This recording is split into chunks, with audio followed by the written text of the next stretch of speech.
My name is Silas Jefferson. I am 72 years old, and for a long time I thought the battles of my life were over. I was wrong. My daughter's husband thought I was just a tired old man, an easy target whose life savings were his for the taking. He snuck into my bedroom while he thought I was sleeping, looking for the key to my safe. But what he found in my nightstand didn't just stop him. It shattered his entire world.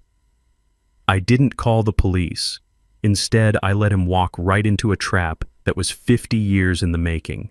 A trap built not with locks and alarms, but with history and truth.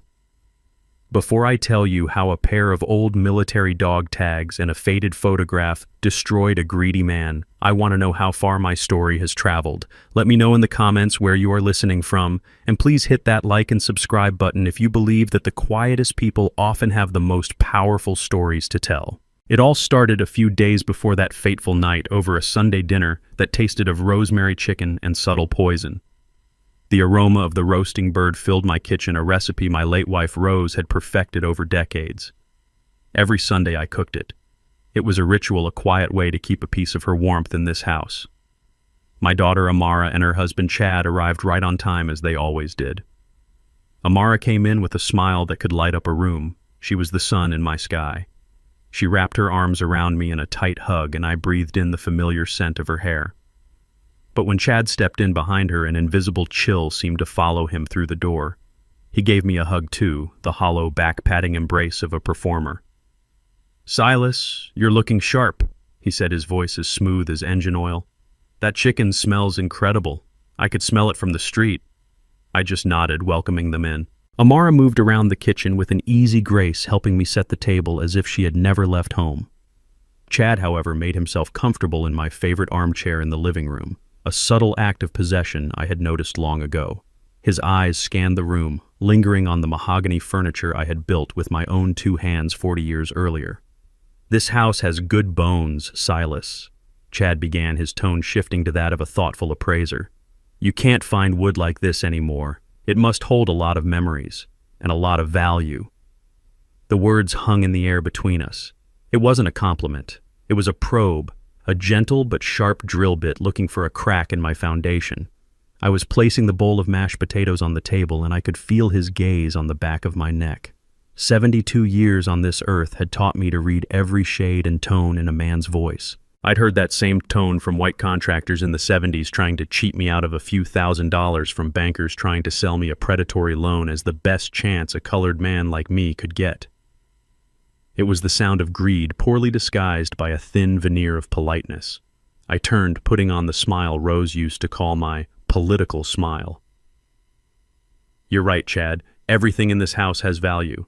But the most valuable things were paid for with sweat and honesty. And you can't put a price on that." Chad let out a laugh, a little too loud to be genuine. "You got that right. Honesty is everything." He raised his glass of iced tea as if toasting a successful deal. But I knew our conversation had just been a silent round in a fight he didn't know we were having. He had sent out a feeler, and I had put up a wall. The meal continued with a strained cheerfulness. Amara, my sweet girl, was completely oblivious to the quiet battle taking place across her dinner plate. She was deeply in love with Chad, a pure, trusting love that made her blind. She chattered on about her work at the art gallery, about a new artist she was excited to promote. I listened and nodded, but a part of my mind was always watching Chad. He ate mechanically, his eyes occasionally flicking toward the old oak cabinet in the corner of the living room. That was where I kept my important papers, the deed to the house insurance policies, old investment files. Then Amara, in her innocence, lit the fuse. "You know, Dad, Chad's car dealership has been a little slow lately. With the economy, people just aren't buying luxury cars." The atmosphere at the table instantly thickened. Chad's fork hit his plate with a sharp clink. "Amara, I told you not to worry about it," he snapped, the smile vanishing from his face. "It's just a temporary dip. Everything is under control." "I know, I'm sorry," Amara murmured, shrinking under his harsh tone. "I just thought maybe Dad could—" "Your dad doesn't need to do anything." Chad cut her off, his voice now cold as ice. He turned to me, forcing his smile back into place. "I'm fine, Silas. A man provides for his own family. I'd never want to be a bother." A bother. That word stung. I had paid the down payment on their first apartment. I had supported Amara through college. I had discreetly paid a few of their bills when I knew they were struggling. I never saw it as a bother. I saw it as love. But to Chad, my help was something else. It was a resource. It was an admission of his own failure.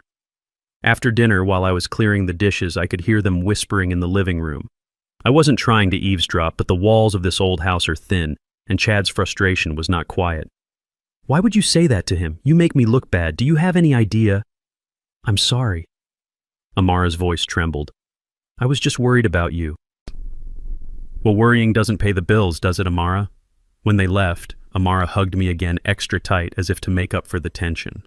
Chad just stood behind her and nodded at me, his eyes making one last sweep toward the oak cabinet. That night I couldn't sleep. I sat in my armchair in the dark staring at that cabinet. The unease in my gut grew into a heavy, cold knot.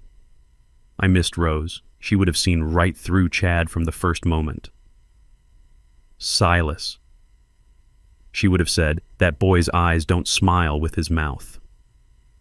Rose had an incredible instinct about people, an intuition sharpened by a lifetime in a world that wasn't always kind to a black woman.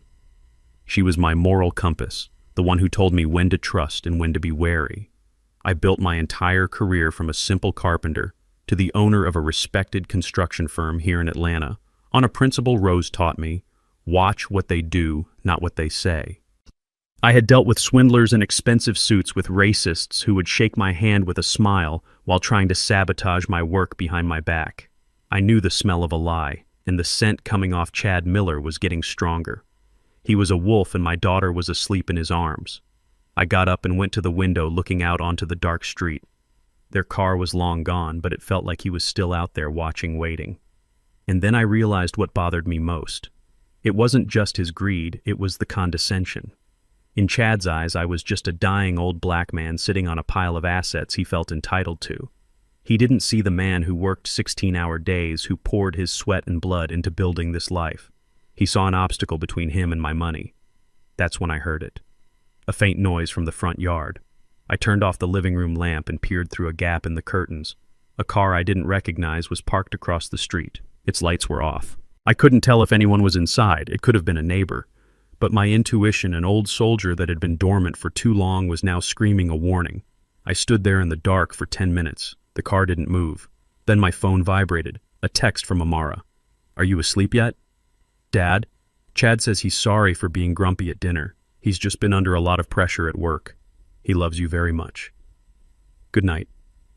I looked at the text, then back at the mysterious car. My heart began to pound. Something was wrong. Terribly wrong. I decided to step out onto the back porch for some air to try and calm my nerves. The porch is private, screened in by a wall of bougainvillea that Rose planted years ago. And that's when I heard him, Chad's voice. He wasn't in the car. He was in my neighbor's backyard, hiding in the shadows of a large oak tree, speaking into his phone in a hushed, urgent whisper.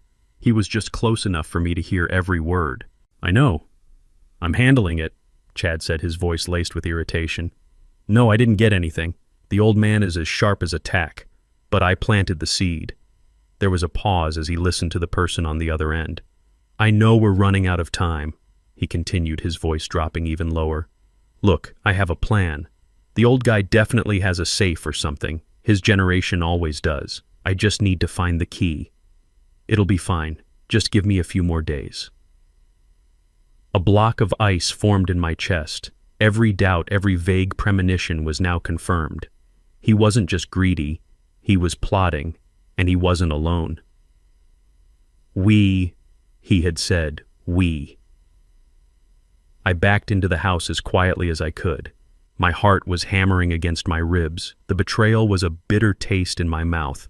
But underneath the pain, another feeling was rising. A feeling I hadn't felt in a long, long time. It was the cold, calm focus of a man preparing for a fight. Chad had made a fatal mistake. He had underestimated me. He saw a 72-year-old man. He didn't see Silas Jefferson, the engineer who survived the most brutal construction sites, the man who had faced down men far more dangerous than him. The crack in my foundation had just become a chasm, and I knew exactly what I had to do. I wasn't going to confront him. I wasn't going to let him know that I knew. I was going to build him a trap designed with the precision of an engineering blueprint, and when he walked into it, he would never walk out. The game was on. After I slid the glass door shut, the sound of the night was sealed away, but the echo of Chad's words remained bouncing off the silent walls of my home. My first instinct was the hot, immediate rage of a father whose child is in danger. I wanted to storm back out there to confront him in the dark, to see the fear in his eyes when he realized he had been caught. My hands clenched into fists, the knuckles white. I could picture the scene perfectly. His pathetic denials, his desperate lies. But then an image of Amara's face flashed in my mind, her trusting smile, her absolute belief in the man she married. If I confronted Chad now, what would happen? He would lie. He would twist my words. Paint me as a confused old man who misheard things in the dark.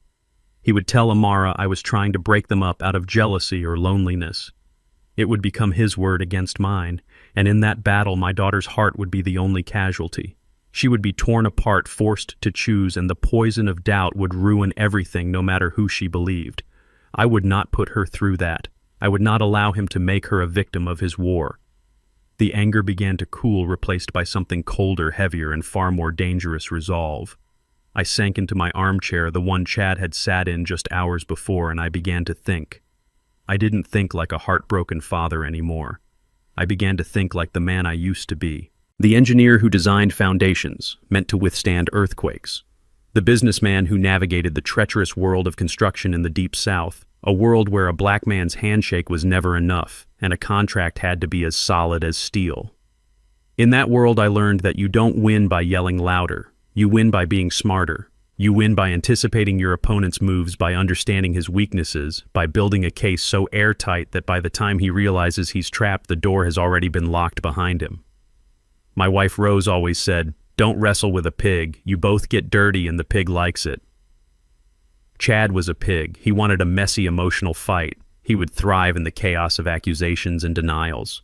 I would not give him that satisfaction. No, I would not confront him. I would do something else entirely. I would build him a stage. I would write the script. I would hand him the props.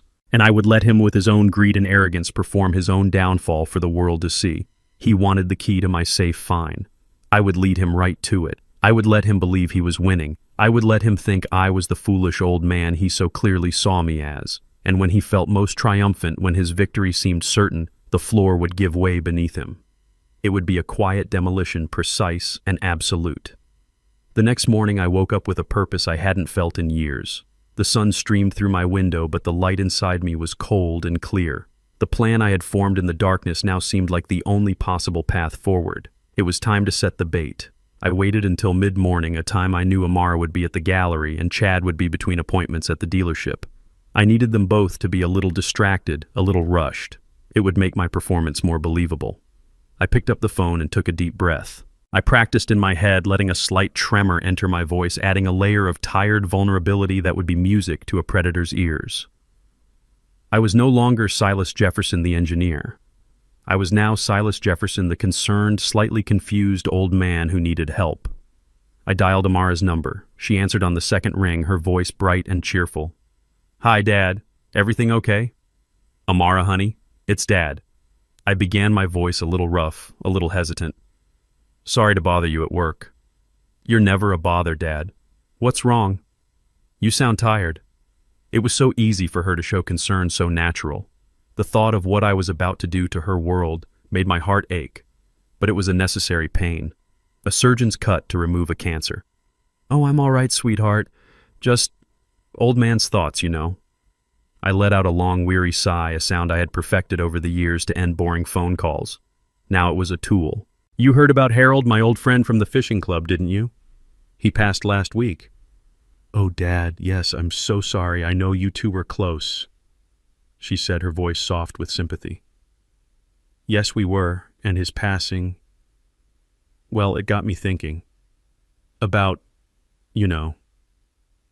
I let the sentence hang, letting her fill in the blanks. "Getting my papers in order.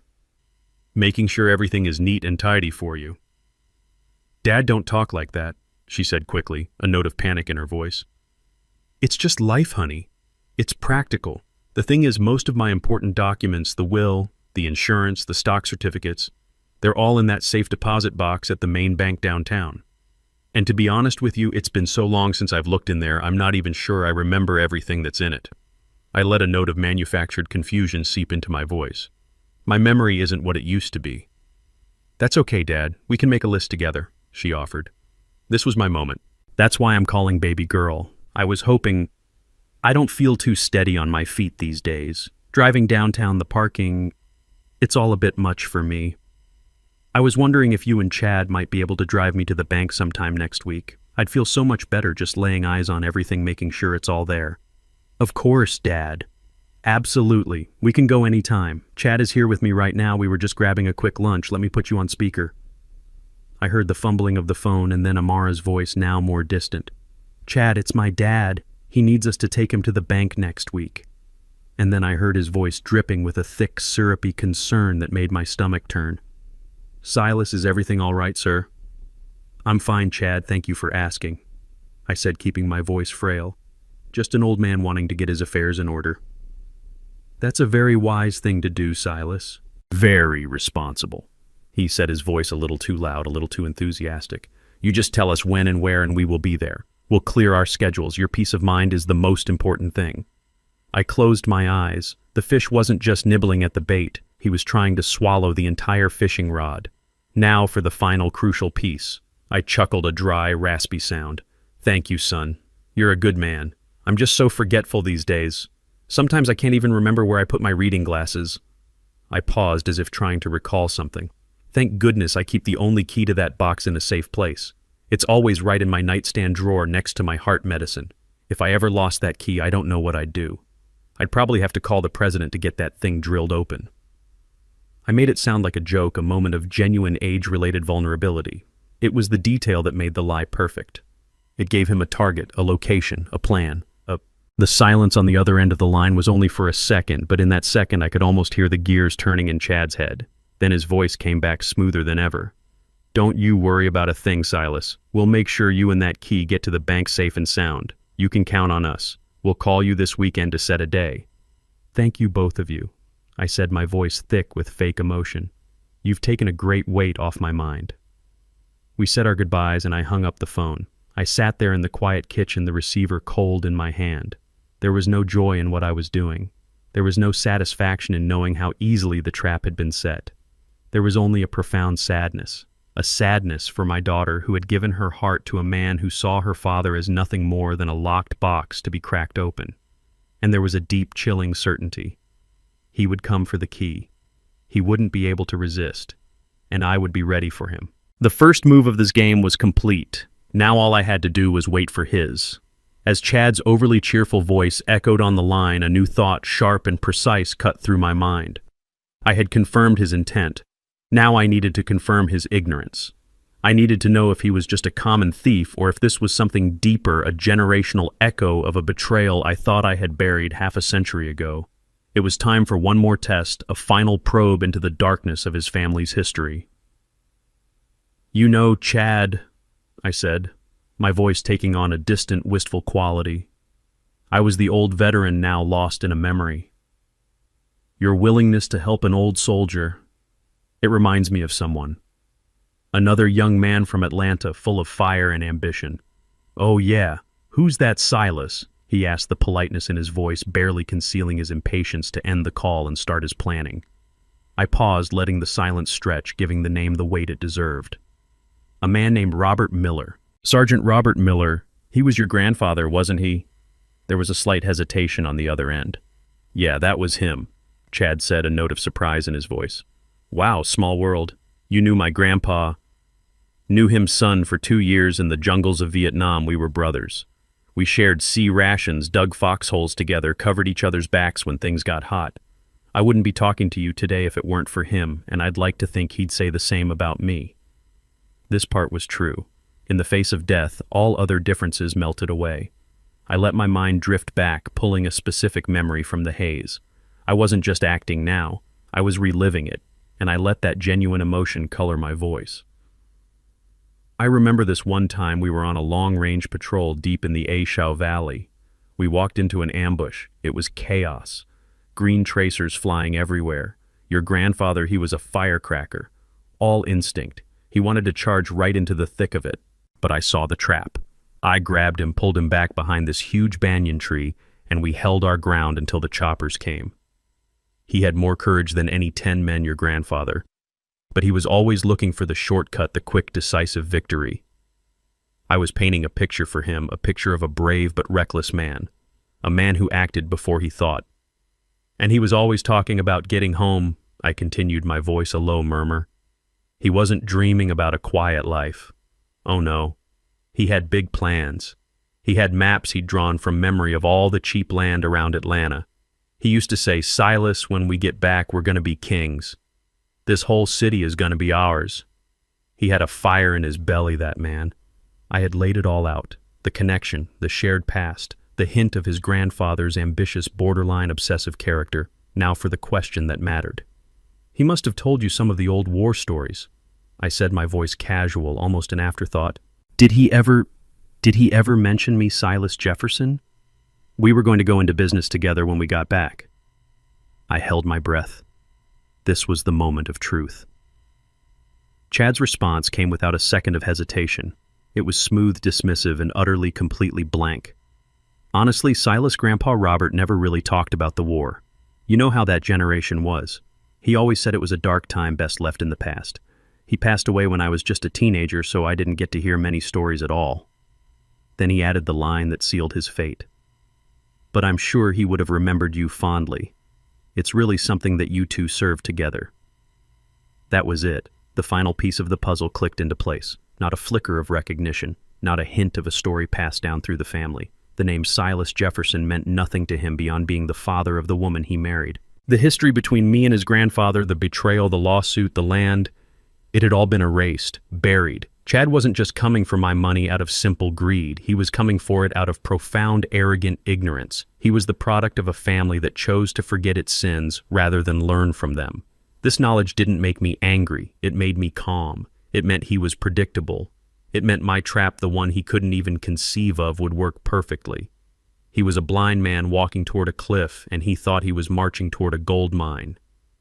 "Well," I said, letting a final sad sigh float through the phone, "the past is the past, I suppose. Thank you again, son, for everything." "Any time, Silas. You take care of yourself, you hear?" "I will," I said softly, a chilling double meaning in my words. "I most certainly will."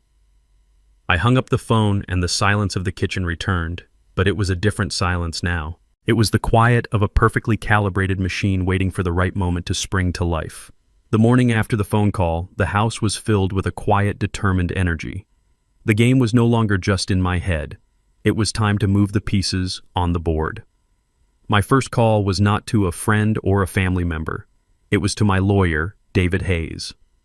The Hayes family and the Jefferson family went back a long way. David's father, Franklin Hayes, had been a young, razor-sharp lawyer fresh out of law school when he took my case in 1978. He was the only one in Atlanta who was willing to represent a black contractor in a contract dispute against an established white family. Franklin saw the injustice done to me by Robert Miller, and he fought with a brilliance that I had never forgotten. Now his son David, a man with his father's mind and a calmer demeanor, handled all my affairs. The Hayes family didn't just know my business, they knew my history. David answered on the first ring.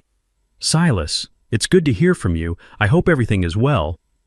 "Everything is under control, David," I said, my voice steady.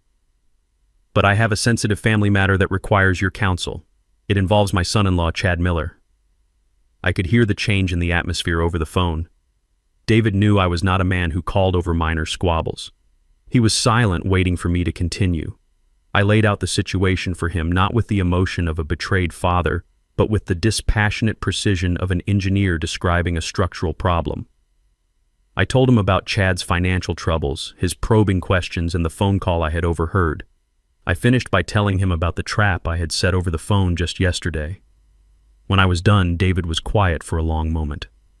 "Silas," he said finally, his voice serious, "this is a delicate situation. What is your objective here? Is it simply to protect your assets, or is there another goal?"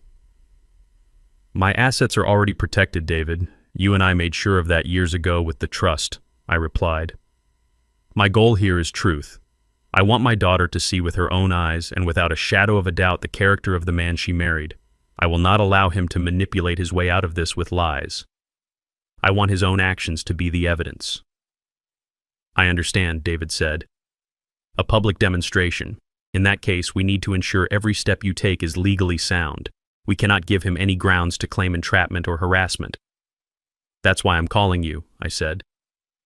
He believes my assets are in the original safe deposit box at the downtown branch, the one I opened with Rose back in '85. Is his name anywhere on that account? David asked, his mind already working through the legal angles. No, only mine and Rose's. But his last name is Miller. My original business partner, his grandfather was Robert Miller. He might try to use that name similarity to create confusion at the bank to imply some kind of generational claim. That's a good point, David said. He could try to argue he was accessing what he believed to be a family account. It's a weak argument, but we need to neutralize it. Here is what we will do. First, you will go to the bank alone. You will empty the contents of that box and transfer them to a new box under the name of the Jefferson Family Trust. Only you will have access to that. Second, you will place your bait documents in the original box. Third, and this is crucial, I will call the bank manager, Mr. Peterson. You've known him for years, correct? Since his first day as a teller? I confirmed. Good. I will inform him that you have concerns about unauthorized access attempts on your account by a third party. I won't name Chad, but I will clarify the specific names on the box and instruct him to be on high alert.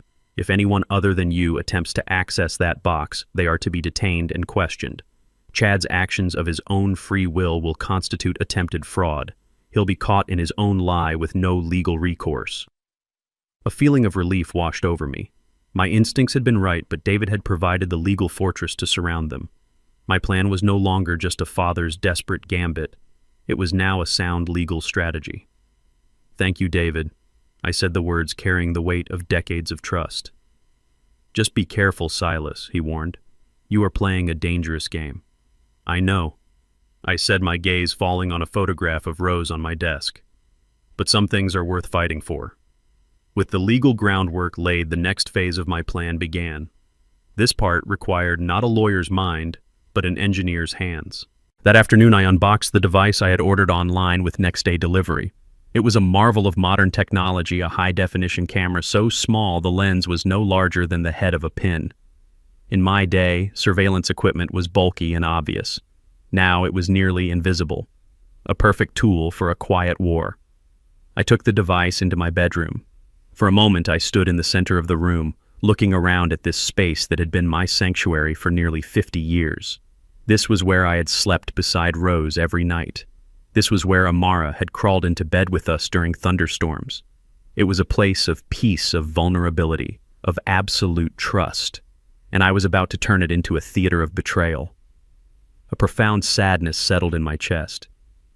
I felt like I was desecrating a sacred place. But the feeling passed, replaced by the cold necessity of the task at hand. This was no longer just a bedroom. It was a work site. And the job was to build a perfect trap. My eyes scanned the room, not as a resident, but as a surveyor. I considered the angles, the lines of sight. The target was the nightstand by my bed. The point of entry was the doorway. Chad would be quiet. He would use the dim light from the hallway or his phone. I needed a vantage point that was unobstructed, elevated, and utterly beyond suspicion. My gaze drifted upward and settled on the smoke detector, a simple white disc centered on the ceiling. It was perfect. No one ever looks at a smoke detector. It is designed to be ignored until it screams. I didn't rush.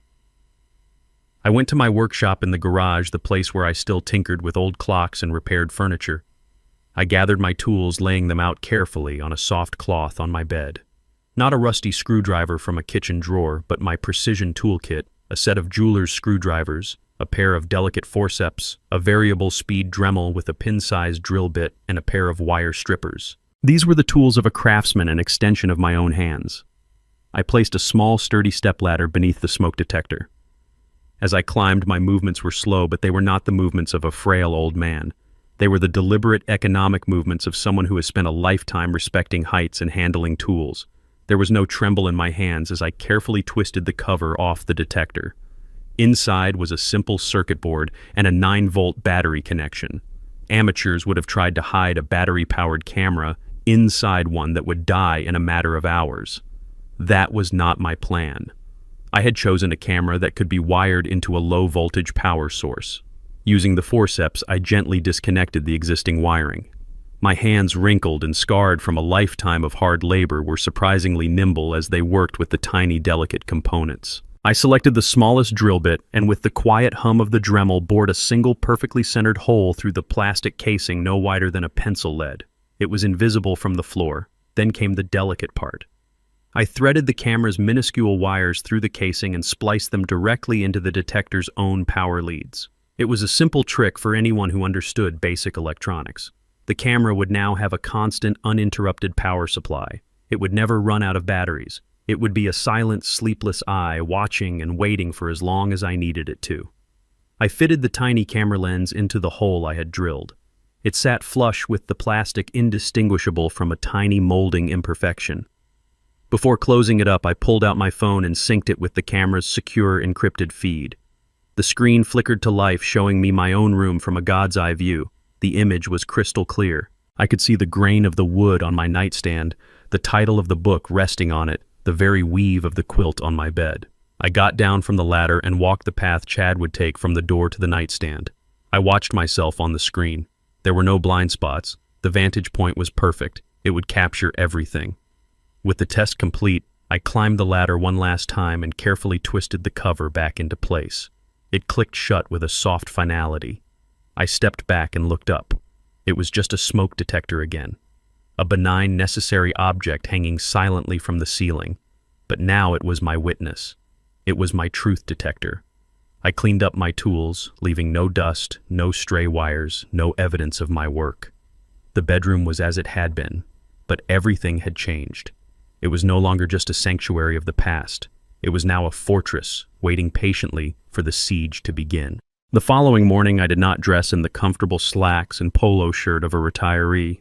I put on a dark gray suit, a crisp white shirt, and a tie that Rose had given me for our 40th anniversary. I was not a man puttering around his house today. I was the chairman of Jefferson Construction, and I was going to a business meeting.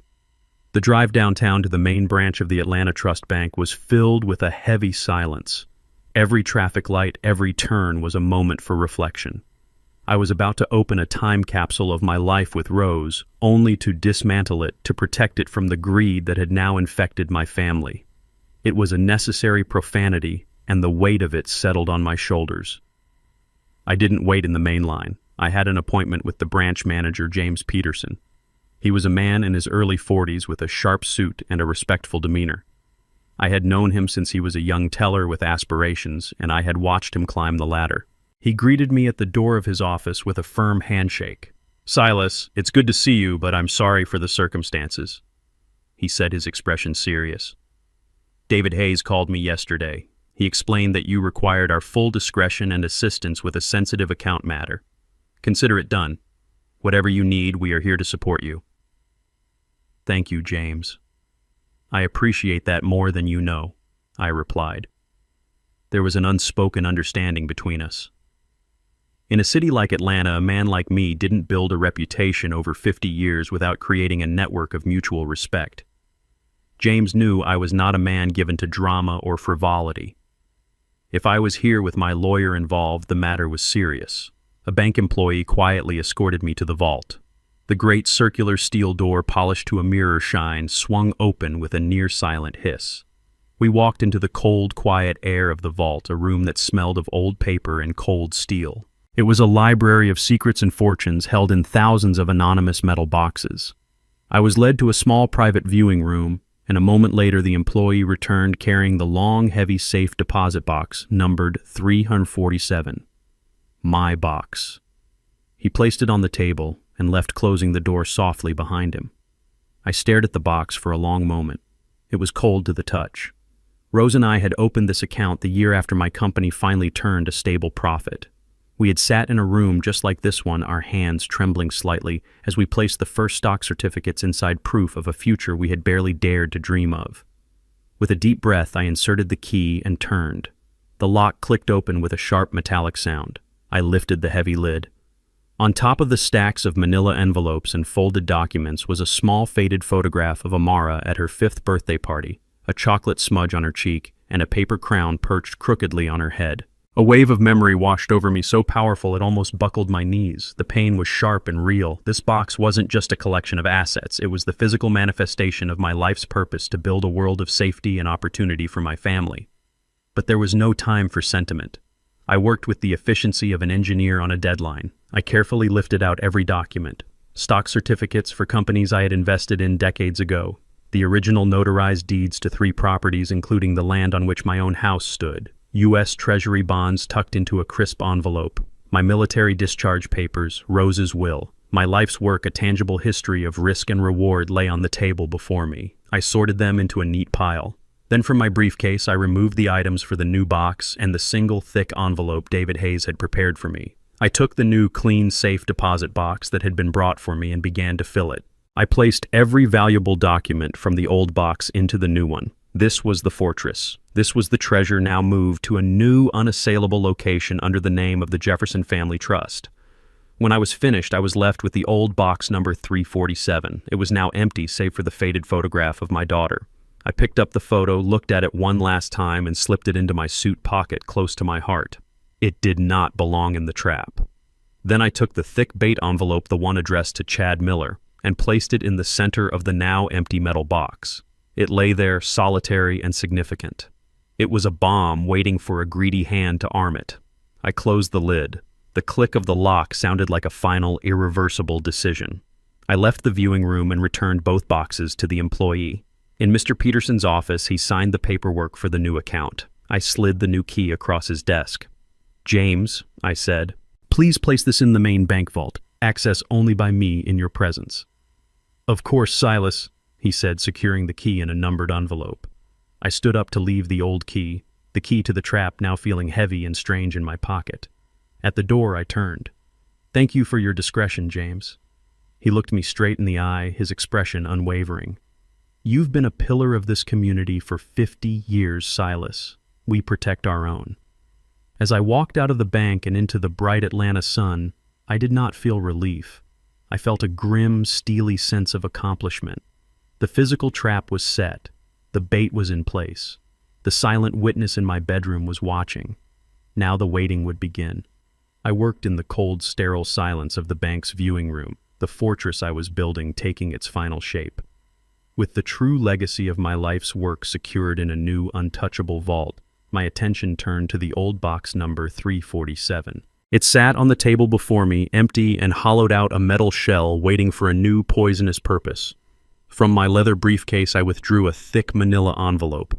It was not the one David Hayes had prepared. This was one I had prepared myself, a final personal touch to the proceedings. From a separate folder, I took out the documents. They were not the originals with their brittle yellowed paper and faded ink. I would never risk those. These were crisp, high-quality copies, the kind used for legal filings, the black ink stark against the clean white paper. I laid them out on the cool metal of the table, a timeline of betrayal printed in monochrome. The first document was a copy of the land deed from 1975. The names at the bottom were clear as day: Silas T. Jefferson, Robert L. Miller. Seeing his name next to mine, even after all these years, sent a faint, cold echo through me. 2 soldiers, 2 brothers, 2 partners, whose bond had been dissolved by the universal acid of greed. The second document was the court's judgment from 1978. Page after page of legal language that all boiled down to one simple, brutal fact: Robert Miller had committed fraud in his attempt to cut me out of the deal, and as a result, the court had awarded me sole and undisputed ownership of the land. It was the story of a victory that had always felt more like a scar. These documents were the facts, they were the history, but they lacked a soul. The final piece of the trap had to be personal. From the inside pocket of my suit jacket, I took out a single sheet of heavy cream-colored stationery and my old fountain pen, the one Rose had given me when I first opened my office. The pen felt cool and familiar in my hand. Its nib was perfectly worn, moving across the paper with a soft scratching sound that was the only noise in the room. My handwriting was as it had always been, the neat, precise block lettering of an engineer, each letter formed with care and intention. I wrote only a few short lines. I did not need a long letter to say what needed to be said. I chose each word with the care of a demolition expert placing a charge. When I was finished, I read the note over, once my face impassive. Then I folded the heavy paper in half with a sharp crease. I slipped the note inside the envelope, placing it on top of the legal documents. I sealed the flap, pressing down firmly, leaving no doubt that it was meant to be opened only by its intended recipient. I picked up my pen one last time and wrote on the front of the envelope in the same clear, strong letters, "For Chad Miller." I then placed the sealed envelope into the center of the cold, empty safe deposit box. It lay there looking small and harmless, but I knew it was filled with a truth more explosive than any dynamite. I closed the heavy lid. The metallic click of the lock echoed in the silent room, a sound of absolute finality. The trap was now complete. For 3 nights I waited. The trap was set. The house was quiet, and the silent eye in my bedroom kept its vigil. I would lie in my bed feigning sleep while watching the live feed from the camera on my phone, the screen hidden under my blanket. I watched the shadows lengthen and shorten in my empty room. I watched dust motes dance in the moonlight. The waiting was a unique kind of torture, a slow-burning tension that tightened in my chest with every passing hour. I knew he would come. Greed is not a patient emotion. On the 4th night, it happened. Just after 2 in the morning, the time when sleep is deepest, the screen on my phone showed a change. A thin sliver of light appeared as my bedroom door creaked open inch by silent inch. A figure slipped inside a shadow against the dim light of the hallway. It was him. From my vantage point on the screen, I watched him stand motionless by the door for a full minute, listening. I could imagine the sound of my own slow, steady breathing, a performance of sleep I had been practicing. Satisfied, he moved into the room. He didn't use a flashlight. Instead, he used the weak, ghoulish glow of his own phone screen to navigate. It cast strange, dancing shadows on his face, illuminating him from below. The camera, with its crisp night vision, saw him perfectly. It saw the thin sheen of sweat on his forehead. It saw the mixture of fear and determination in his eyes. He moved with a thief's practiced stealth, his feet making no sound on the old hardwood floor. He reached the nightstand. My nightstand, the one I had built with Rose the first year we were married. The camera recorded the slight hesitation in his hand as he reached for the drawer pull. He shot a quick, nervous glance at the large lump in the bed where he thought I was sleeping peacefully, oblivious. Then, with infinite slowness, he pulled the drawer open. The old wood made a soft, groaning sound, a sound that in the dead silence of the room must have sounded like a scream to him. He froze, waiting, but I did not stir. The camera had a perfect, unobstructed view into the drawer. He angled his phone to see inside, his eyes immediately fixed on the 2 objects lying there, the single, shiny key to the safe deposit box, and beside it the dull, tarnished metal of my old dog tags. He reached in his fingers, closing around them both. He lifted them into the faint light. The camera was so clear I could see the reflection of his phone screen in the surface of the key. And then came the moment I had been waiting for. He looked at the dog tags. I watched his face, this man who had married my only child, as he processed what he was seeing. I saw his brow furrow in concentration as he read the first name, Silas T. Jefferson. Then I saw his eyes shift to the second tag, the one I had placed directly beneath my own. The camera captured the exact moment the information registered. His eyes widened. His jaw went slack. The confident greed on his face dissolved, replaced by a mask of pure, uncomprehending shock. He mouthed the name, a silent word on the screen, Robert L. Miller. He stared at the tags for what felt like an eternity.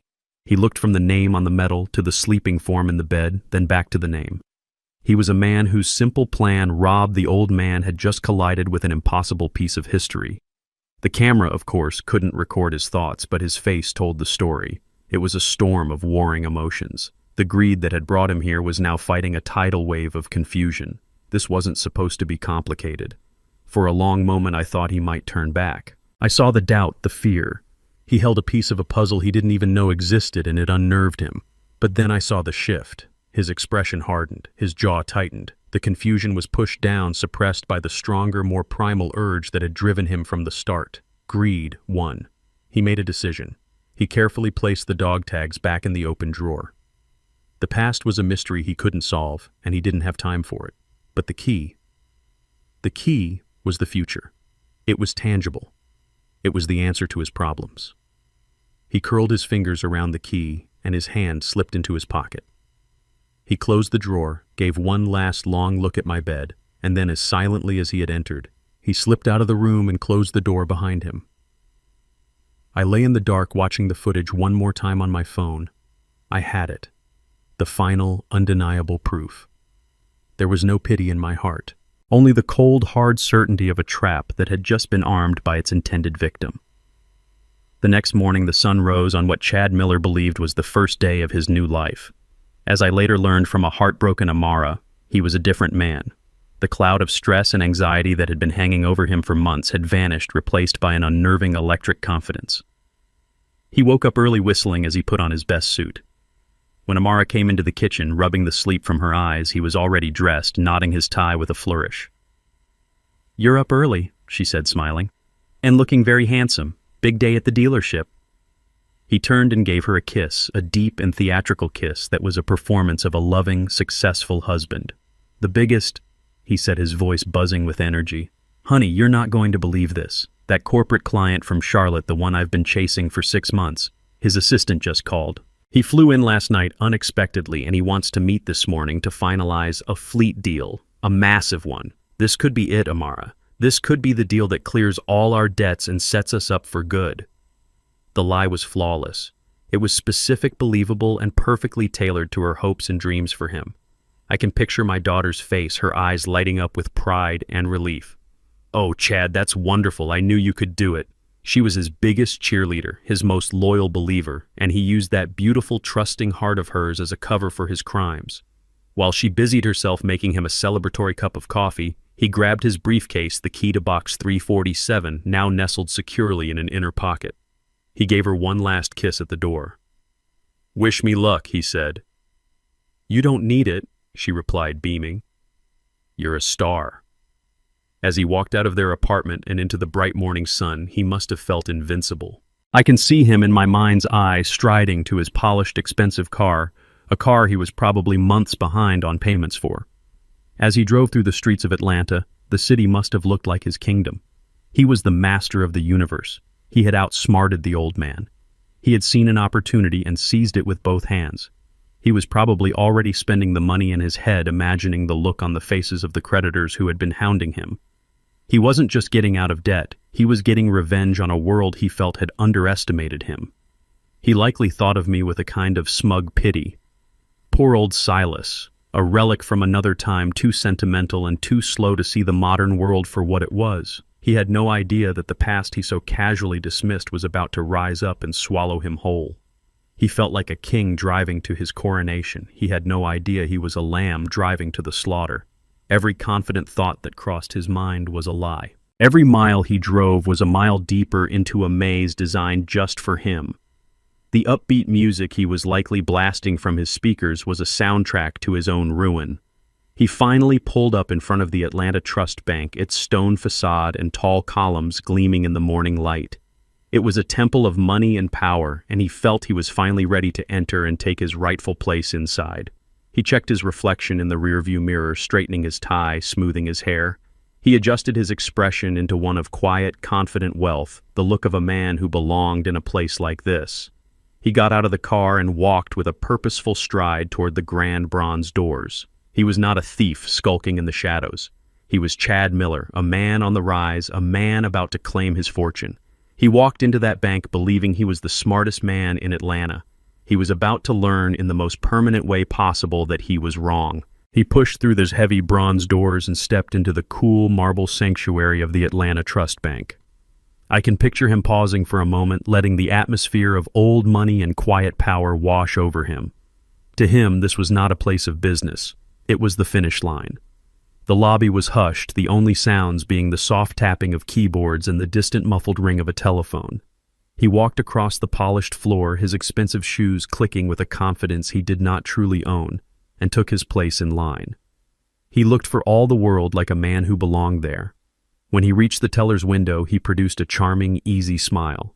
It was the same smile he used to sell cars, the one he had used to win my daughter's heart. "Good morning," he said, his voice smooth and friendly. "I'm here to access a safe deposit box. Number 347. He placed the key on the counter with a soft clink. The teller, a professional woman with a neutral expression, took the key. "Of course, sir. May I see your ID?" Chad slid his driver's license across the counter. Certainly. Chad Miller. I can imagine the scene as the teller typed the information into her computer.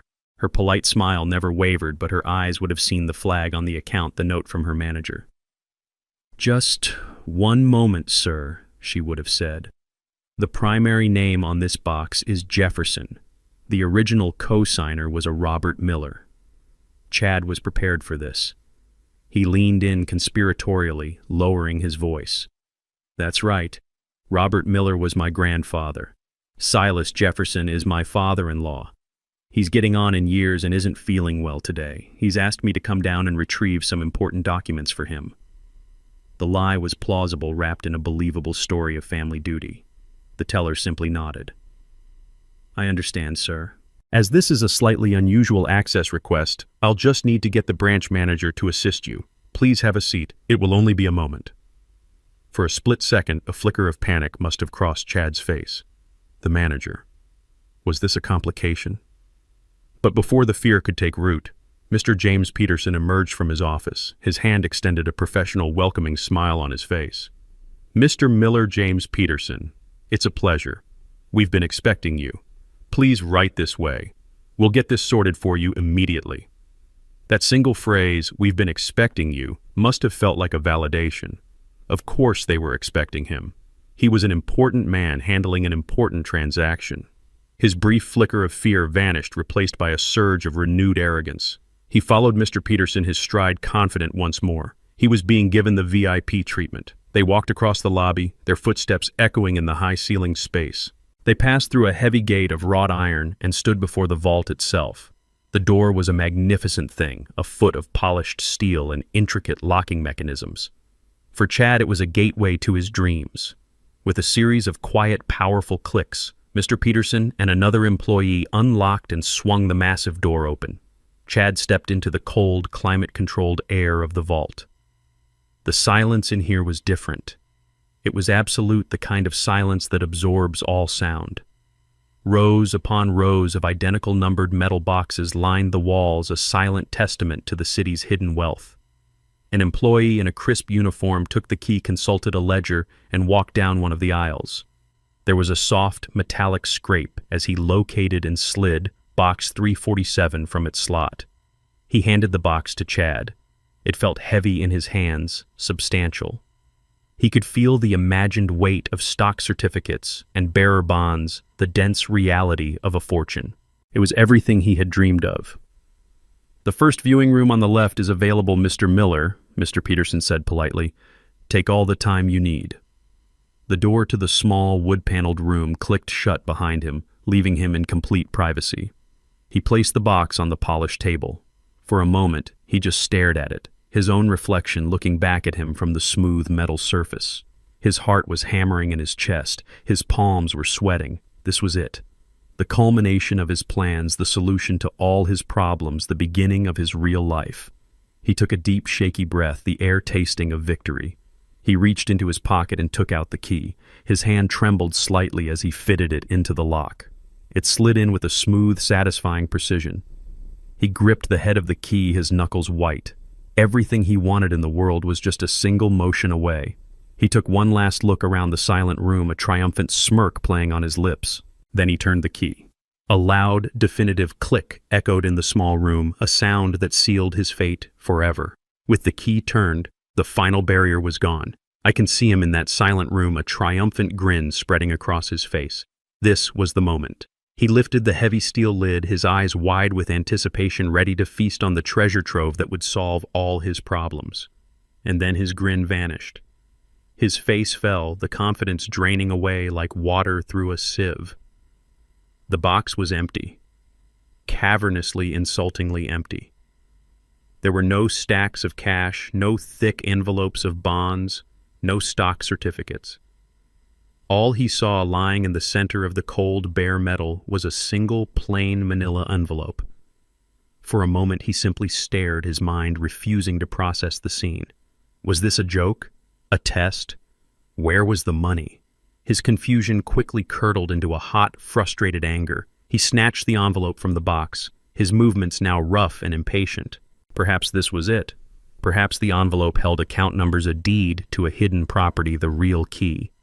He tore it open with a savage rip, not bothering with the clasp. A few sheets of paper spilled onto the polished table. He grabbed the first one. It was a copy of the land deed from 1975. He scanned it, his eyes finding his grandfather's name, Robert Miller, next to mine. He frowned, shaking his head. What was this? Some useless piece of ancient history? Where was the fortune? He tossed it aside and grabbed the next document. This one was different. It was a court judgment dense with legal text. His eyes darted across the page, snagging on words that made his blood run cold.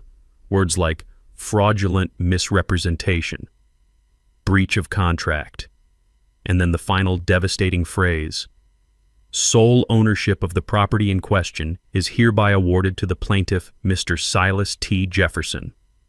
A sick, dawning horror began to creep into his expression. He didn't understand the whole story, not yet, but he understood that he had just stumbled into something far more complex and dangerous than a simple robbery.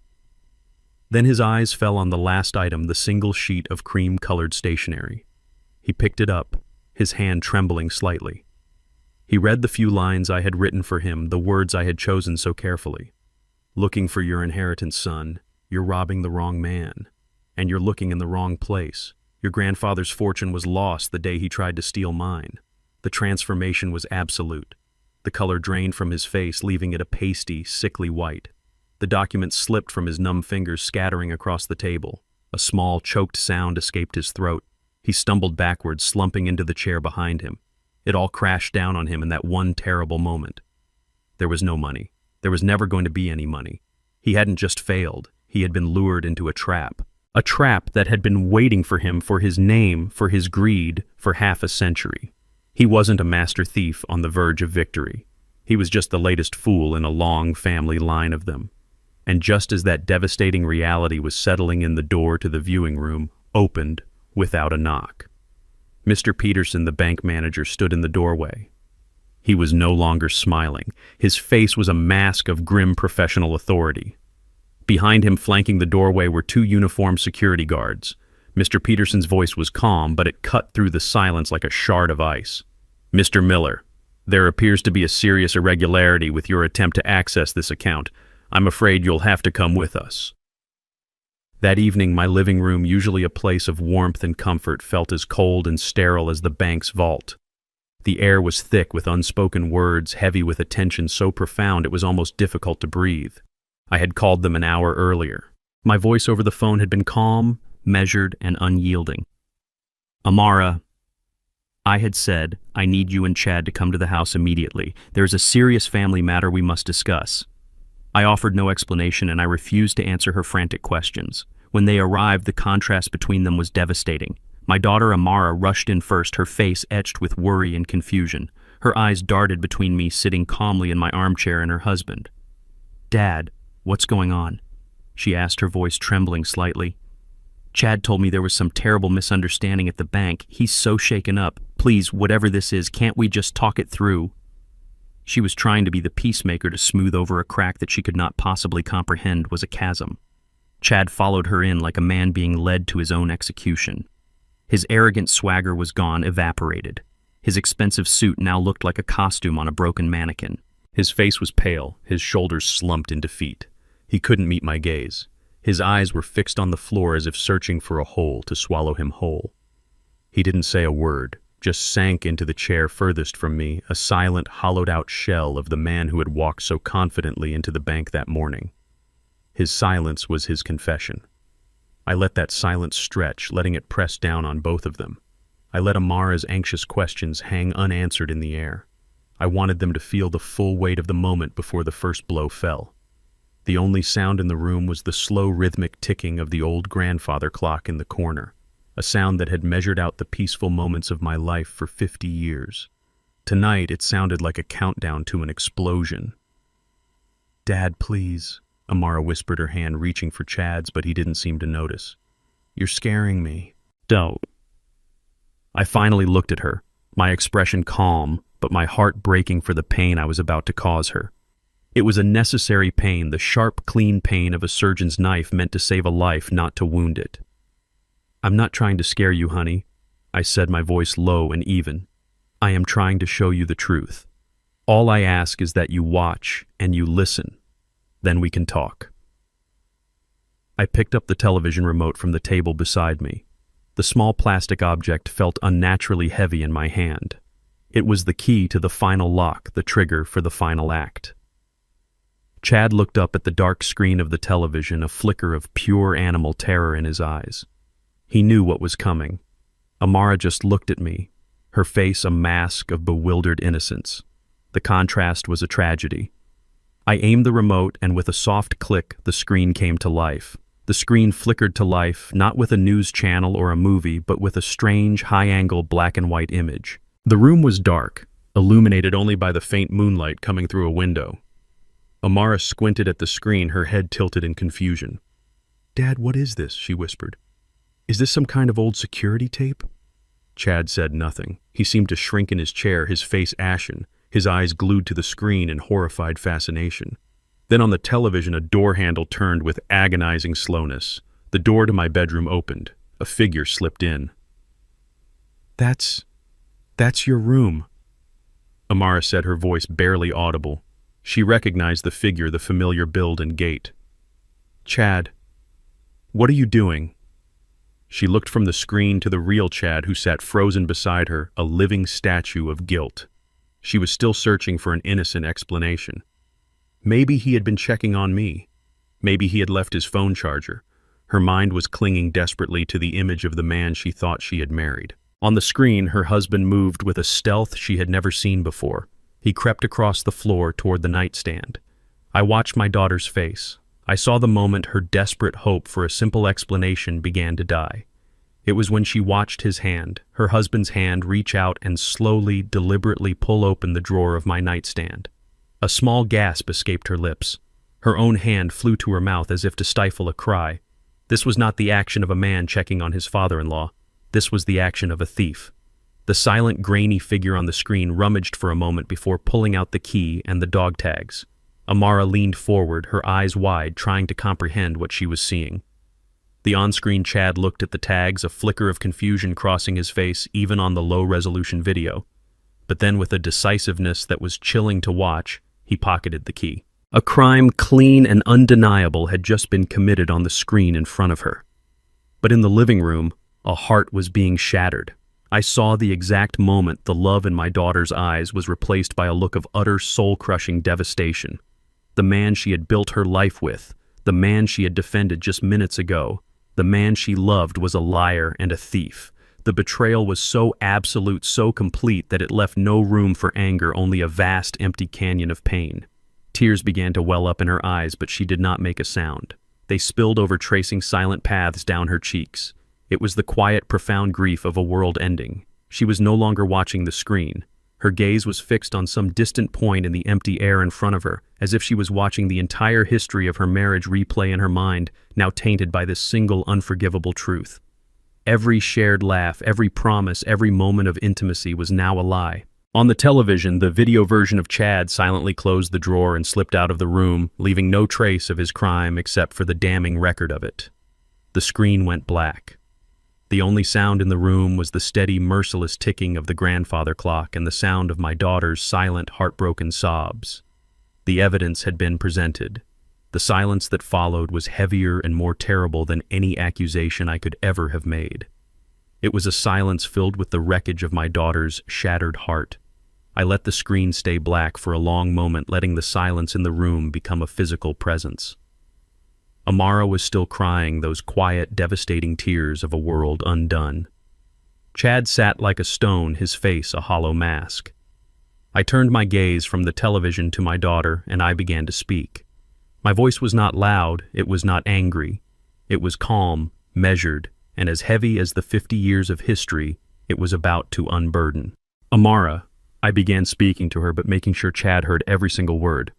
"What you just saw on that screen, that isn't the beginning of this story. It's the end of one. A story that started long before you were born, in a place a world away from here." I looked at Chad, truly looked at him for the first time that evening. "It started in the jungles of Vietnam. Your grandfather, Robert Miller, and I were kids. We were dropped into a hell that neither of us understood, and all we had was each other. We weren't black or white in that jungle. We were just two boys from Atlanta trying to keep each other alive. We shared our food, our ammunition, and our dreams. And we made a promise. We swore on the graves of the friends we lost that if we made it back home, we would build something together. Something real. Something that would last. I leaned forward in my chair. And we did it. When we got back, we pooled every penny we had saved from our combat pay. It wasn't much, but it was enough. We bought 50 acres of red clay and pine trees way north of the city. Everyone, including my own family, thought I was a fool. It was nothing back then. Just farmland. Nobody wanted a place where you could hear the crickets at night. But Robert and I, we saw the future. We saw the city expanding, and we knew that one day that worthless piece of dirt would be worth something. Amara looked up. Her tears momentarily forgotten, confused by this story she had never heard. Your grandfather, Chad, he was the one who handled the final paperwork with the county clerk. I continued, my voice as steady as concrete. He was the white partner. It was easier that way back then. He came to me a week later, his face all long and sad, and he told me the deal had fallen through. He said the seller backed out, that our money was lost in legal fees. He shook my hand, looked me in the eye, and told me, "Tough break, Silas. We'll get 'em next time." He lied to my face. What I didn't know was that the deal hadn't fallen through at all. The deed had been filed. Only my name wasn't on it. He thought it was the perfect crime. This was Georgia in the 1970s. Who would take a black man's word over a decorated white sergeant's? He was counting on me to just roll over and accept it. He was counting on the world being just as ugly and unfair as he was. But he made a mistake. He underestimated me. And he underestimated a brilliant, fearless young lawyer named Franklin Hayes who believed the law should be blind. We took your grandfather to court. It was a long, ugly fight. He slandered my name. He had his friends lie on the stand. But we had something he didn't. We had the truth. We had my bank receipts showing my half of the payment. We had letters he had written me from Vietnam, letters filled with our plans for that very piece of land. And in the end, the truth won. The court found that Robert Miller had committed fraud. They stripped him of his claim and awarded me sole legal ownership of all 50 acres. I paused, letting that sink in. I could see Chad's mind struggling to connect the dots, still not understanding the true scale of the story. And here, I said, my voice dropping slightly, is the part of the story your family chose to forget. Here is the secret that has been rotting at the core of the Miller family for 2 generations. That worthless piece of land, that red clay and pine scrub that your grandfather tried to steal from me. Do you have any idea where it is?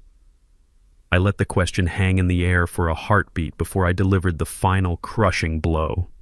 It's the 4-block stretch of Peachtree Road that runs from Phipps Plaza past Lenox Square. The ground underneath those glass and steel skyscrapers, underneath those designer boutiques where your wife likes to shop, underneath the very heart of modern Buckhead.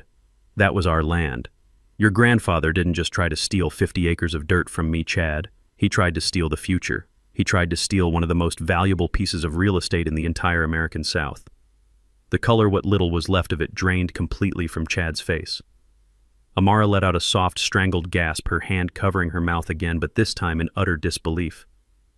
His greed and his prejudice. I concluded, my voice now like the tolling of a great bell. It cost your family everything.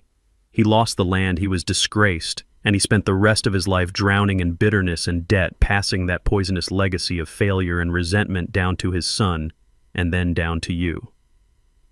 My family, on the other hand, built its entire foundation on the land he threw away. Everything I have, Amara, this house, your education, the trust fund that will keep you secure for the rest of your life, it all grew from that piece of red clay. The fortune you were looking for in my nightstand drawer, Chad, was a ghost. You didn't come here tonight to rob a feeble old man. You came here to rob the memory of your own family's lost kingdom. And just like your grandfather, you failed. When my story was finally told, the silence that fell upon the room was different. It was not the tense, anxious silence of before. It was the vast, empty silence that follows a great and terrible storm, a silence filled with the wreckage of what has been destroyed. Chad sat utterly broken, a man hollowed out by the truth. But my eyes were on my daughter. Amara's silent tears had stopped. She slowly lifted her head, and the look on her face was one I had never seen before. The heartbroken confusion was gone. In its place was a cold, clear, and devastating understanding. She had been given the answer to a question she never even knew she should be asking, and that answer had changed everything. She looked at the man beside her not as her husband, but as a stranger, a ghost continuing a pathetic family legacy of greed and failure. She did not scream, she did not yell or curse him. Her movements were slow, deliberate, and filled with a grace that was heartbreaking to watch. She looked down at her left hand at the diamond engagement ring that had once been her greatest joy. Now it was a symbol of a grand deception, a glittering lie. With a quiet, steady purpose, she began to twist the ring off her finger. It caught for a moment on her knuckle, a final futile resistance. Then it came free. She didn't throw it, she didn't drop it. She reached forward and placed the ring gently on the polished wood of the coffee table that separated them. In the dead quiet of the room, the sound of the small piece of metal and stone touching the wood was as loud and final as a gunshot. A soft, definitive clink. A sound that ended a marriage. A sound that ended a lie. Then she looked at Chad. Her eyes were not filled with hatred, but with a bottomless, sorrowful disappointment that was far more damning. Her voice, when she finally spoke, was not much more than a whisper, but it carried the unshakable weight of her decision. "I think you should go now, Chad." That was all. No accusations, no recriminations, just a quiet dismissal. In that moment, she was no longer my little girl who needed protecting. She was a woman as strong as her grandmother, as strong as the steel and concrete foundations of this very house. My heart ached for the terrible pain that had brought her to this point, but it swelled with a fierce pride at the strength she had found in the ruins. The truth had cost her the life she thought she had, but it had given her back the one thing Chad's lies had tried to steal herself. Chad finally lifted his head from his hands. He looked at me, his eyes empty and hollow, braced for the final expected blow. He was waiting for me to call the police, to tell him I was pressing charges, to threaten him with the ruin he so thoroughly deserved. He was waiting for a punishment he could understand. I decided to give him one he would never be able to escape. I looked at this broken man, this echo of his grandfather's failure, and I spoke, my voice devoid of anger, filled only with a cold and final clarity. "I'm not going to call the police, Chad. The bank will handle their fraud complaint as they see fit, but I will not be pressing charges for what you did in this house." A flicker of something not hope but confusion passed through his eyes. "Don't mistake my decision for mercy," I continued. "A man like you would do fine in jail. You'd see it as a challenge, another system to try and beat. You would serve your time and come out the same man you are today, filled with the same empty greed. That's not a punishment, it's just a pause. No, your sentence is far more severe. Your punishment is that you have to live with the truth. From this day until the day you die, you have to wake up every morning knowing exactly who you are. You have to know that you are the descendant of a petty, prejudiced thief who threw away a fortune. You have to know that you had the chance to break that cycle, but instead, you repeated his exact pathetic mistake. But worst of all, you have to live for the rest of your life knowing that you held the love of a good and decent woman, my daughter, in your hands, and you threw it all away for nothing, for a ghost. That knowledge, Chad, will be your prison. The truth will be your cellmate, and it will never let you go. Now," I said, my voice dropping to a near whisper, "get out of my house." Chad walked out of the house and out of our lives. He was a ghost, a story we would never tell again. In the months that followed, a quiet healing began. The angry wounds of betrayal slowly scarred over, replaced by a stronger, more honest bond between my daughter and me. One warm autumn afternoon, we sat together on the back porch, the one I had built for Rose so she could watch the hummingbirds. Amara was sketching in a notebook, her expression peaceful and focused for the first time in a long while. She had thrown herself into her work at the gallery, her passion now a source of strength rather than a distraction. "I'm curating a new exhibit," she said softly, not looking up from her page. "I'm calling it Foundations, for artists whose work explores their own hidden histories." She paused, then looked up at me, her eyes clear and steady. "I think I'm finally ready to start exploring mine." I smiled a real genuine smile. "Your mother would be so proud of you, Amara." "I know," she said, a sad but beautiful smile touching her own lips. "I feel like I'm just getting to know her." Looking at my daughter, then I saw not a victim but a survivor.